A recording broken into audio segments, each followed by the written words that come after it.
This is our sneezy doll. See what happens when it sneezes? Water droplets comes out. And what is there in the water droplets? Germs.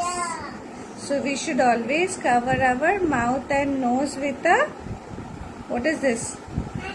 Okay, hanky or a tissue or a mask. And if you don't have any of these, then what do?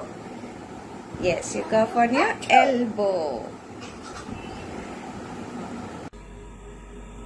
To make a sneezy doll, we need any kind of a spray bottle, pencil marker or a sketch pen, rough paper, rubber bands and a scissor.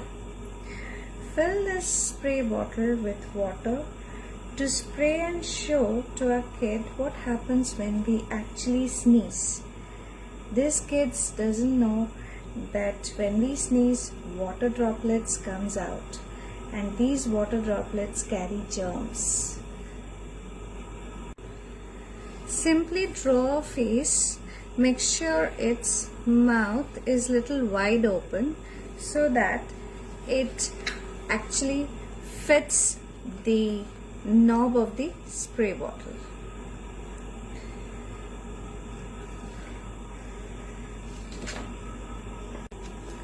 Once it's done, just tie it with the rubber band to make sure it looks like a doll.